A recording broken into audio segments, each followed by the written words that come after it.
The Lore of Los Feliz. For over 3 decades, I have dedicated my life to the realm of literature. Not just any literature, mind you, but the kind that flirts dangerously with the supernatural. My days spent in dimly lit classrooms discussing forgotten authors and nights poring over manuscripts tainted with eerie tales often felt like a dream. Add to it my fondness for alcohol and marijuana, and you'd understand why my perception of reality was often skewed. "Professor Collins," whispered Clara, one of my most promising graduate students, after a late evening lecture. "I've heard of a hidden library in Los Feliz. They say it contains books that write themselves, shaping the future." A smirk played on my lips. Books that write themselves? Sounds like a mediocre horror plot. She shuffled nervously. "I thought if anyone would be interested, or perhaps even believe, it'd be you." I tilted my head, eyeing her skeptically, but the flicker of genuine intrigue in her eyes piqued my curiosity. "All right, let's find this mythical library." The journey to Los Feliz was punctuated by Clara's hushed tales of people who claimed to have been in that library, and of the stories that were birthed there, intertwined with the future. I chuckled, swigging from my flask, blaming the warmth in my cheeks on the alcohol, not the excitement. We stood in front of an ancient-looking bookstore, its sign barely legible under layers of dust and time. Clara nodded. "It's here." Inside, it smelled of old pages and wood. The shopkeeper, an old man with a far-off gaze, gave us a nod. Clara whispered something in his ear, and his gaze sharpened, focusing on me intently. Then, with a barely perceptible nod, he pointed towards a door at the back. The room beyond was unlike any I'd seen. Shelves rose to dizzying heights, filled with books that seemed alive, their pages fluttering ever so slightly as if breathing. My heart raced. Was it the wine I'd had, or the joint? Or was this room truly enchanted? Curiosity won. I picked up a leather-bound book, its pages blank. As I watched, words began to form, detailing an event at the university next week. It spoke of an accident, a gas leak in my lecture hall. Disbelieving, I dropped the book, rubbing my eyes. Another book opened to a page detailing a conversation I'd had just last night. My skepticism battled with the chilling realization that these tales were not mere fiction. Clara's voice broke through my thoughts. "It's said that if you read them, you can change events." I grabbed the book about the gas leak. "How?" "Just rewrite the ending," she whispered. My fingers trembled as I picked up a quill, changing the story's course, averting the accident. As I finished, the ink disappeared, the pages once again blank. Suddenly, a forceful hand grabbed my shoulder. The shopkeeper's voice rasped, "Every tale altered has a price." I met his eyes, understanding dawning. "What price?" He pointed to Clara. She was entranced by a book, her face pale, eyes wide with horror. The book narrated her fate of being trapped in the library, a guardian for eternity. "No!" I yelled, lunging for the book. But it was too late. Clara faded before my eyes, becoming one with the library, her whispers joining the silent stories around us. Horrified, I rushed out, the weight of my choices heavy on my shoulders. The outside world seemed alien, its vibrancy contrasting sharply with the muted reality of the library. Weeks passed. The predicted accident at the university never happened, but the joy of that was overshadowed by the loss of Clara and the haunting memories of that evening. My old vices no longer offered solace. Instead, they amplified my guilt and grief, each drink, each puff, a reminder of the price paid. I tried to tell my colleagues, but was met with disbelief. To them, it was just another story, one tainted by my intoxicated state. But deep down, I knew the Lore of Los Feliz wasn't just a tale. It was a haunting reality, a hidden world where stories shaped the future. And somewhere in that world, Clara remained, a whisper among the tales of time. I often wonder, in my more lucid moments, if going back and rewriting Clara's fate could bring her back. But the shopkeeper's warning holds me back.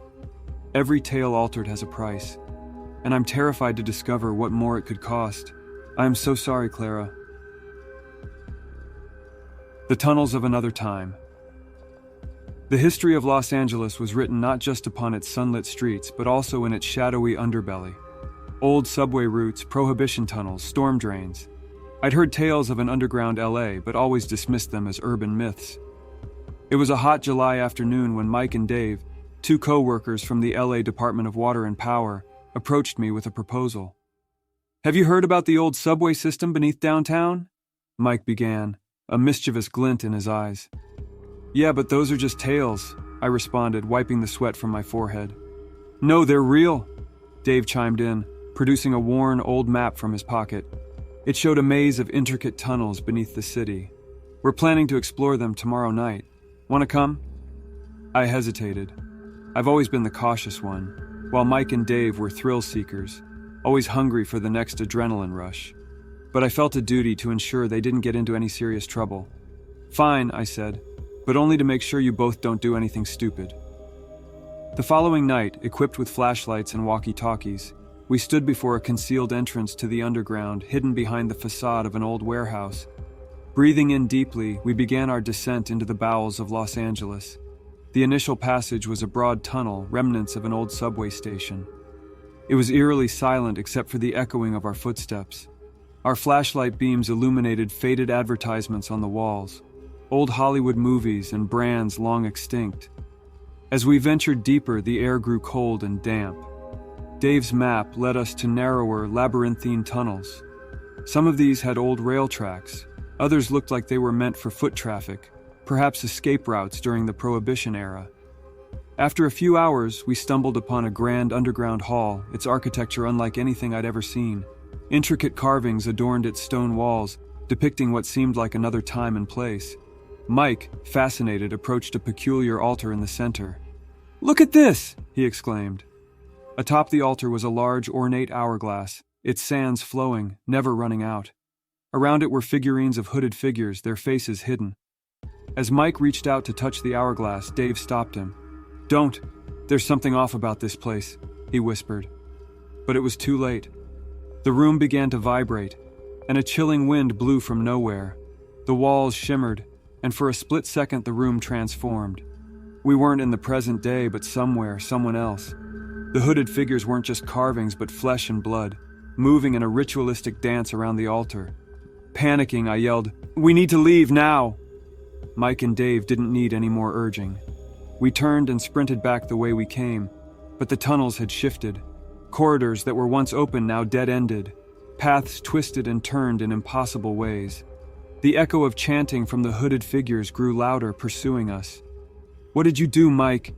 Dave screamed, panic evident in his eyes. "It was just an hourglass. How was I supposed to know?" Mike shot back. As we ran, a deep fog began to fill the tunnels. Shadowy hands reached out from the walls, grabbing at us.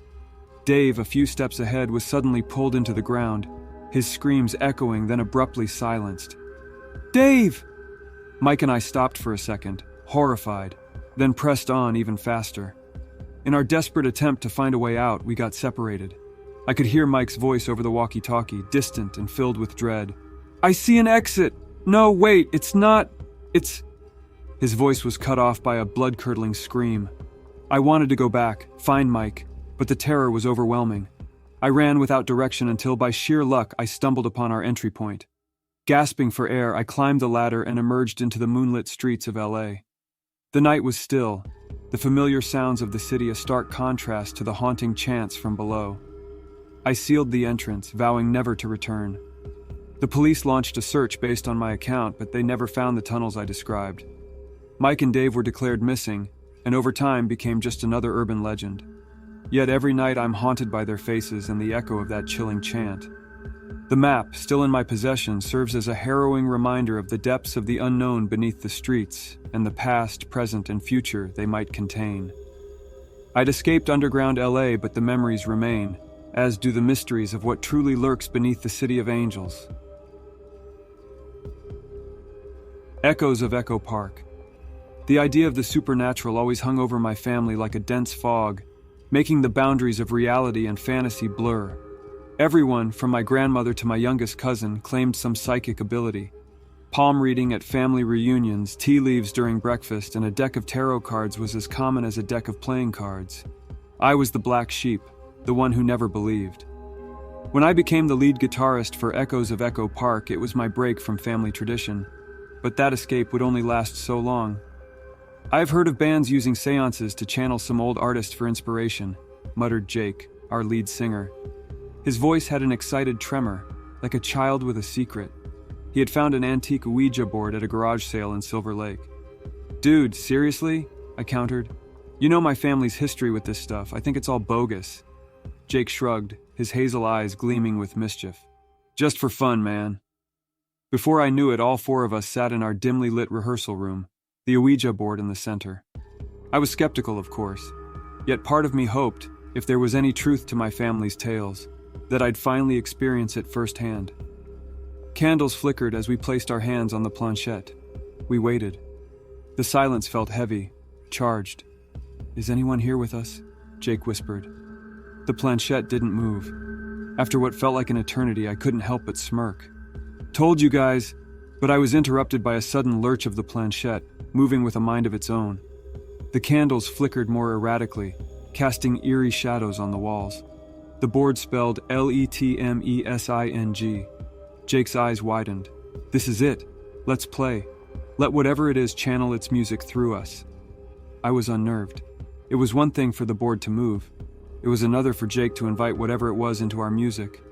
"This isn't a game," I said. "My family warned me about stuff like this." But my pleas fell on deaf ears. We began to play, and the music that flowed from us was unlike anything we'd ever created. There was a raw, haunting intensity to it. It felt as if we were conduits, channeling spirits of musicians past. The rehearsal room seemed to warp around us, the walls breathing in time with our rhythm. And then suddenly Ryan, our drummer, froze. His usually warm eyes were pitch black and his face contorted into an eerie smile. "Ryan, dude, you okay?" I shouted, stopping my guitar riff. He didn't respond but started drumming a frenetic, chaotic beat, the rest of us struggling to keep up. It felt as if a dark storm was brewing within him. "Stop the music!" I yelled, finally pulling Jake's arm to stop him from playing. The room returned to its dim stillness, but Ryan continued to drum, lost in a trance. "We need to snap him out of it," shouted Liam, our bassist. Jake, realization dawning in his eyes, whispered, "We need another seance. We have to send back whatever's taken him." Despite my apprehension, I knew he was right. I took a deep breath. "Okay, but I'll lead it this time. If there's any truth to my family's tales, maybe I can connect." We set the board up again, candles casting wavering shadows. Ryan continued his relentless drumming in the background. I closed my eyes, trying to tap into whatever psychic energy my family always spoke of. "If there's a spirit here, please release our friend. We meant no harm. Return to where you came from." The planchette started moving, spelling NOTUNTILIFINISHMYSONG. Ryan's drumming intensified. "We need to play with him," Jake said, desperation in his voice. "Complete the song, maybe that's what it wants." With heavy hearts, we picked up our instruments, playing in harmony with Ryan's frenzied beats. I focused on channeling positive energy, hoping to attract benevolent spirits to aid us. As the song reached its crescendo, I felt a surge of power, a connection to something greater. I remembered my grandmother's words, "Music is the bridge between realms." With one final unified chord, the room shuddered. Ryan collapsed, his drumsticks clattering to the ground. Rushing to him, we found his eyes returning to their normal hue, the wildness gone. What happened?" he rasped. "You got possessed," Liam said, his voice trembling. I looked at the Ouija board, anger and fear coiling within me. "We're never touching this thing again." Jake, looking pale, nodded. "Agreed. I'm sorry, man." Ryan, still dazed, managed a weak smile. "Best jam session ever, though?" We all laughed, a mix of relief and lingering fear. It was a night we'd never forget, a stark reminder of the thin line between our world and the unknown. While my skepticism remained, my respect for the tales of my family grew. Some doors, once opened, are hard to close. We were lucky, but others might not be.